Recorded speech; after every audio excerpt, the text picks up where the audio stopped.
This is Real News Media TV, coverage you can trust. Please like, share, subscribe, and hit the notification bell. Select all for daily news updates.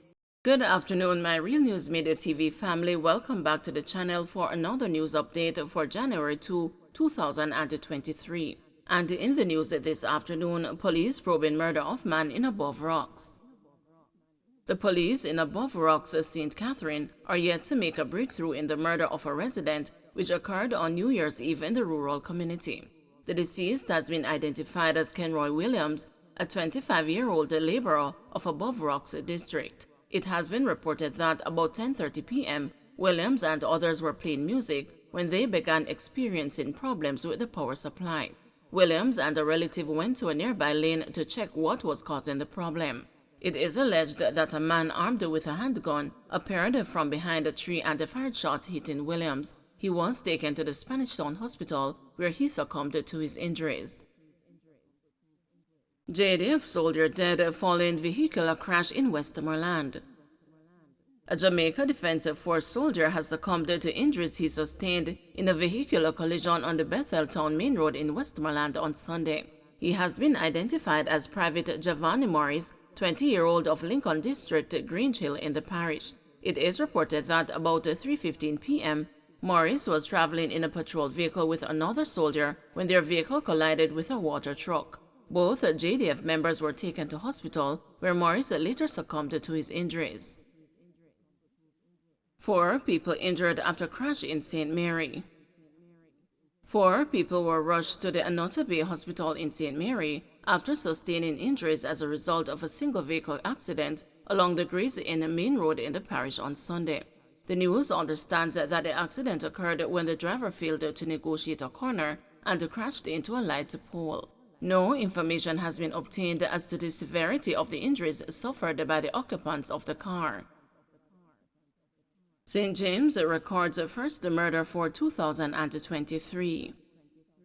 Investigators attached to the Freeport Police Station in St. James are now at a crime scene in Bogue Hill, St. James, where a man was shot and killed earlier today. The police have not yet released the identity of the deceased. The news has learned that about 12:30 p.m., the man was at a house in the community when he was ambushed by 2 armed men. He ran but was chased and shot multiple times. He died on the scene. Montego Hills Police seized gun on New Year's Day. The Montego Hills Police in St. James are reporting the seizure of an illegal firearm in the Norwood community on New Year's Day. No one was arrested in connection with the seizure. The police say about 12:30 a.m., a joint police-military patrol was in progress in sections of a Dapper Lane in Norwood when the lawmen spotted a suspicious-looking group of men. On seeing the lawmen approaching, the men ran in separate directions and escaped. A search was conducted, which led to the discovery of 1 Browning semi-automatic pistol fitted with a magazine containing 5 live rounds. 1 charged after recent Portland murders. The Portland police are reporting that 1 of 2 suspects held last week in connection with the 2 murders committed on Friday and Saturday has been charged. A 32-year-old construction worker from Halls Avenue in Port Antonio, Ricardo Peng Donner, has been charged with a murder. He is being represented by attorney-at-law John Jacobs and is to appear in the Portland Parish Court early this year. Donner was charged in connection with the death of 55-year-old Calvin James, otherwise called Jeggy, a resident of Janga Gully in Bound Brook. James was reportedly stabbed in the abdomen after an argument developed at a shop in Halls Avenue last Friday. The suspect held in connection with the murder of 66-year-old Carlister Salmon, otherwise called Jerome or Jero, has not been charged.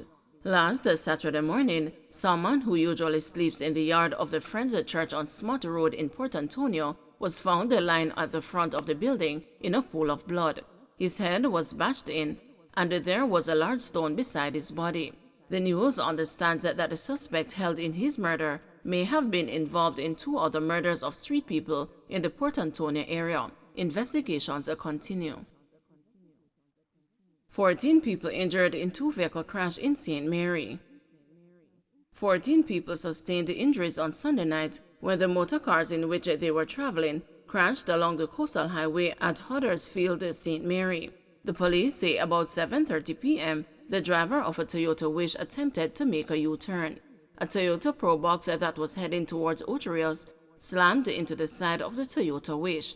The occupants of both the vehicles were taken to hospital. Government accepts DPP's recommendation to review sentencing guidelines for murder. Prime Minister Andrew Holness has confirmed that his administration has accepted the recommendation of the Director of Public Prosecutions to review the sentencing guidelines for murder convictions. DPP Paula Llewellyn recently disclosed that her office will be recommending that the starting point for a sentence of life imprisonment for murder be increased from 30 to 40 years before eligibility for parole. Ms. Llewellyn says that this was largely influenced by last month's decision by the Court of Appeal to reduce to 20 years the 31-year prison term that convicted killer Kwasi Hart was ordered to serve before being eligible for parole. Hart is serving a life sentence for the October 26, 2016 stabbing death of 14-year-old Jamaica College student Nicholas Francis during an altercation on a bus. In his New Year's message, Prime Minister Holness said in the next few months, the government will be taking amendments to Parliament to increase the penalty for murder. This will be part of a slew of legislation to be tabled in Parliament in 2023 to combat crime and violence. The other legislative changes, he said, will include the streamlining of the bail process with the passage of the new Bail Act, as well as the tabling of a new corrections bill. A new fingerprint bill and the enhanced security measures bill will also be tabled. In the next few months, we will take amendments to Parliament to significantly increase the penalty for murder to over 30 years. We will streamline the bail process with the passage of a new Bail Act. A new corrections bill will be tabled, a new fingerprint bill will be tabled, and the enhanced security measures bill will also be tabled. This year, a clear message will be sent to violence producers that law enforcement and the criminal justice system is not a revolving door. Criminals will begin to understand that we are changing the risk-reward dynamic of crime in Jamaica. The probability of being caught is great. The penalty for crimes is high, and the opportunities and loopholes to escape justice are being closed. Holness insists that the government will continue to declare SOEs as long as there is a threat to life. Prime Minister Andrew Holness has emphasized that the government will continue to impose states of emergency to combat the country's worrying crime problem. He reiterated his administration's position last Wednesday as he announced that the Governor General, on the advice of the Commissioner of Police and the Chief of Defense Staff, had declared a new round of SOEs for the parishes of Kingston and St. Andrew, St. Catherine, Clarendon and St. Anne, as well as St. James, Westmoreland and Hanover. The latest SOEs will run from December 28 to January 11. As I've said in many presentations in Parliament, we will use this tool as long as there is a threat to life, property and communities that are so extensive on a scale that it will deprive citizens of their rights and freedoms, and the situation is over and above the capacity of our regular law enforcement. This is the definition built into the Constitution of the state of emergency, said Holness. He stressed that it does not have to be an exceptional situation that has happened for SOE to be declared, because you have emergency situations that routinely occur. The Prime Minister's statement at the Jamaica House press briefing came before legal scholars and the parliamentary opposition warned over the weekend that there could be court challenges to the government's repeated use of 2-week SOEs to get around the Constitution, since it failed to get opposition support in the Parliament to keep the security measure in place for longer periods. A state of emergency can be legally enforced for 2 weeks at a time after it is initially declared. After that, it needs a 2/3 vote in both houses of Parliament to be extended for up to 3 months at a time.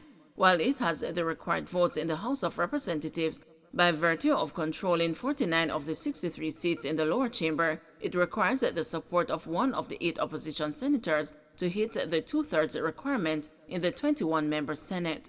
The government has declared the SOEs on November 15, December 6, and December 28 last year, and on the previous two occasions failed to win the support of the opposition to extend them.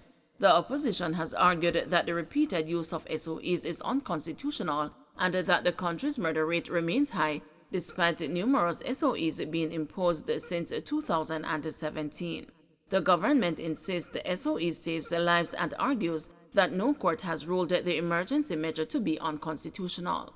The courts have previously declared aspects of the regulations governing SOEs unconstitutional and have awarded millions of dollars in damages to persons whose rights were breached as a result. Don't forget to like, share, subscribe, and hit the notification bell. Select all for daily news updates.